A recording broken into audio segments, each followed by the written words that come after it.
शुक्रिया vice chairman साहब। कोई भाषण की शक्ल में नहीं है, एक शोक संतप्त गणतंत्र के एक अदना नागरिक समझिए या एक जनप्रतिनिधि समझिए, उसकी ओर से कुछ बातें कही जा रही हैं। और सबसे पहले माफीनामा उन तमाम लोगों को जिनकी मौत को भी हम एक्नॉलेज नहीं कर रहे हैं, जो हम जान ही रहे हैं कि वो मारे गए। तो ये माफीनामा सर सिर्फ मेरा नहीं है। मैं इसलिए ये बात कह रहा हूं कि मई के महीने में मैंने 6 आर्टिकल लिखे, संसद चल नहीं रही थी, कहां अपनी शिकायत ले जाते, किससे कहते। मुझे भाजपा के मित्रों ने, कई साथियों ने कॉल किया, बधाई दी, मैं उनका भी एहतराम करता हूं और कहता हूं कि ये भरोसा इस सदन का है कि हम सबको एक साझा माफीनामा उन लोगों के नाम भेजना चाहिए जिनकी लाशें गंगा में तैर रही थी। किसी ने कह दिया ये, किसी ने कह दिया वो। सर दूसरी चीज, मैंने कल सेक्रेटरी जनरल साहब से बात करने की कोशिश की, बाकी जगह भी किसी 2 सत्र के बीच में सर 50 लोगों की ऑबिचुअरी आज तक कभी नहीं हुई संसदीय इतिहास में। राजीव सातव की उम्र थी जाने की इस दुनिया से। रघुनाथ महापात्रा जब मिलते थे गले लगाते थे, बोलते थे जय जगन्नाथ। अचानक में वो नहीं है। ये पीड़ा व्यक्तिगत है, आंकड़ा मैं नहीं कहना चाहता हूं, मेरा आंकड़ा, तुम्हारा आंकड़ा, अपनी पीड़ा में आंकड़ा ढूंढिए। एक व्यक्ति नहीं है इस देश में, इस सदन में, सदन के बाहर, उस सदन में जो ये कहे कि उसने किसी जानने वाले को ना खोया हो। सर पीड़ा कह सकता हूं। ऑक्सीजन के लिए लोग फोन करते थे, हम अरेंज नहीं कर पाते थे। लोग समझते हैं सांसद है ऑक्सीजन पिछा देगा। 100 फोन में पूरे दिन में शाम को बैठ के देखते थे, सक्सेस रेट 2, सक्सेस रेट 3। हमको कौन सा आंकड़ा कोई बताएगा साहब? हमको नहीं चाहिए, किसी आंकड़े की बात नहीं करनी है। हमें देखना है कि जो लोग गए वो जिंदा दस्तावेज छोड़ के गए हैं हमारे फेलियर का। मैं आपकी बात नहीं कर रहा हूं साहब, आप कहिएगा 70 साल में कुछ नहीं हुआ, मैं उसमें जाना ही नहीं चाहता। ये कलेक्टिव फेलियर है 47 से लेकर अब तक की सारी सरकारों का। क्या बना दिया हमने? मुझे पता नहीं था कि अस्पताल और ऑक्सीजन का क्या रिश्ता होता है। सर ईमानदारी से कहता हूं, मैं मेडिकल बैकग्राउंड से नहीं आता हूं। सुबह से लोगों को दिखता था ऑक्सीजन ऑक्सीजन, रेमडेसिविर। मैं तो दवाइयों के नाम तक शुरू में सर प्रोनाउंसिएशन चेक किए कि कैसे उच्चारण करूंगा। ये हालत है। और तब हम आंकड़ों की बात कर रहे हैं, तब हम ये बात कर रहे हैं थैंक यू फलाना साहब, चिलाना साहब। सर मैं यहां से निकलता हूं, बहुत बड़ा विज्ञापन लगा हुआ है, मुफ्त वैक्सीन, मुफ्त राशन, मुफ्त इलाज। सर एक मिनट, मैंने किसी नहीं, please I don't want my time. मैं किसी दल की ओर से आज नहीं बोल रहा हूं, मैं दावे के साथ कहता हूं, मैं लाखों लोगों की ओर से बोल रहा हूं जो यहां बोलना चाहते हैं। अब मेरी बात सुनिए, आज शिकायत नहीं कर रहा हूं आपसे। ये वेलफेयर स्टेट है ना, एक साबुन की टिकिया अगर कोई गरीब गांव में खरीद रहा है ना सर, तो अडानी अंबानी के बराबर का करदाता है।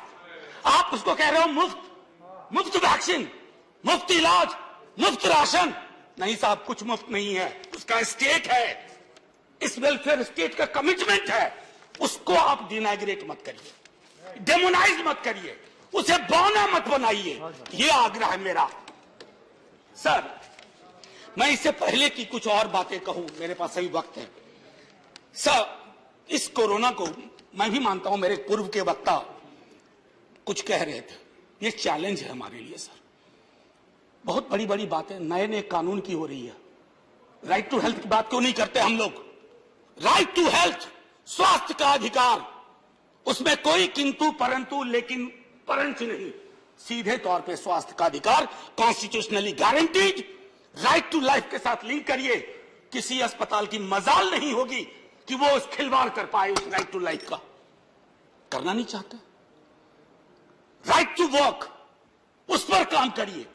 पॉपुलेशन को लेकर के बहुत बातें हो रही हैं साहब, डेमोग्राफी को डेमोग्राफर्स को छोड़ दीजिए, बड़ा संश्लिष्ट विज्ञान है, लेकिन ये हम कर सकते हैं इस सदन और उस सदन में। Right to life, right to work पर लेजिस्लेशन लाइए ताकि कोई आपदा आए। अभी तो हमारे लीडर ऑफ हाउस नहीं है, नए बने हैं। उनसे मैं कहता, जब वो रेल मंत्री थे, हॉस्पिटैलिटी सेक्टर के लोगों को निकाल दिया गया इसी कोरोना काल में। मैंने लगातार आवाज उठाई, कोई सुनने वाला नहीं है सर, कोई नहीं सुन रहा। अगर आप सांसद की नहीं सुन रहे हैं तो जो छोटे अदना संविदा वाले नौकरी से निकाले गए उसकी कौन सुनेगा सर। एक और अद्भुत चीज हुई इसी कोरोना के दौरान, माननीय उपसभापति महोदय, जब हाहाकार मचा हुआ था हॉस्पिटल के लिए, आईसीयू बेड्स के लिए, दवाइयों के लिए, यह हाहाकार जब मचा हुआ था, उस दौर में सर कई चीजें हुई, जिसमें से एक जो महत्वपूर्ण चीज मैं जिसका जिक्र करूंगा, उस हाहाकार में सरकारें, मैं सिर्फ केंद्र को नहीं कह रहा हूं, कई राज्य सरकारें भी नदारद थी। वो 1.5 महीना कैसे बिताया है इस मुल्क ने, हमारे सदन के कोई लोग बड़े मुश्किल से बच के आए हैं, मैं नाम नहीं लूंगा, पूरे देश ने वो वक्त कैसे बिताया है, नाइटमेयर की तरह लगता है सर, डरावना लगता है। एक मेरा स्टूडेंट पढ़ा है, वह 37 साल का, हॉस्पिटल का बेड जब तक मैंने अरेंज किया वो दुनिया छोड़ के जा चुका था। मैं इसलिए बार बार इसको किए इसलिए ये कह रहा हूं कि इसमें व्यक्तिगत पीड़ा को ढूंढिए, तब हम इसका निदान ढूंढ पाएंगे। मेरी नाव तुम्हारी नाव, मेरा काल तुम्हारा काल, ये तो बहुत कुछ हुआ, इस भौकाल से आपको कुछ हासिल नहीं होगा। सर बस 1 मिनट और लूंगा, जो मैं कहना चाह रहा था। सर एक खत मैंने मृतात्माओं के नाम लिखा था, कुछ कर नहीं पा रहा था, बेबसी में एक खत लिखा, जो लोग इस दुनिया से चले गए, उसमें कुछ मैंने सलाह दी थी सर सरकार से। और ये जो उस बीच में कहा गया कि सरकारें फेल नहीं की, सिस्टम फेल कर गया। अरे साहब, ये सिस्टम क्या है? बचपन से सुनते थे कि सिस्टम के पीछे व्यक्ति होता है, सिस्टम के पीछे एक संरचना होती है। अगर वो सिस्टम फेल किया है, चाहे दिल्ली में या किसी गांव की गलियों में, तो वहां की सरकारें फेल की। सिस्टम का नाम इसे मत दीजिए, क्योंकि यही वो सिस्टम बनाते हैं। धन्यवाद। और आप बस आखिरी टिप्पणी करने दीजिए। प्रोफेसर धन्यवाद, आपको ज्यादा टाइम दे चुका हूं मैंने। सर बस 10 सेकंड लूंगा। आज जय हिंद बोलने में भी वो खुलूस नहीं आ रहा है जो आम दिनों में हुआ करता है।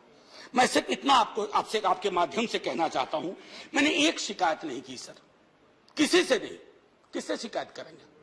आहत हूं, जगाना चाहता हूं स्वयं को भी, आपको भी, क्योंकि अगर गंगा में तैरती लाशें, सर जिंदगी में डिग्निटी चाहिए, मौत में उससे बड़ी डिग्निटी चाहिए। हमने अनडिग्निफाइड डेथ को विटनेस किया है, और अगर हमने इसको दुरुस्त नहीं किया सर, आने वाली सदियां माफ नहीं करेगी। आप बड़े बड़े इश्तहार छपवाओ, अखबारों के 4 पन्ने रंग दो, फलाना थैंक यू सर, इतिहास को थैंक यू कहने का मौका मिलना चाहिए। धन्यवाद। जय हिंद सर। अगर मेरी बात से फिर भी किसी को कष्ट पहुंचाओ, मैं उन्हीं लाखों लोगों की धन्यवाद डेड बॉडी के बिहाफ पे आपसे माफी मांगता हूं। जय हिंद। धन्यवाद। Next speaker is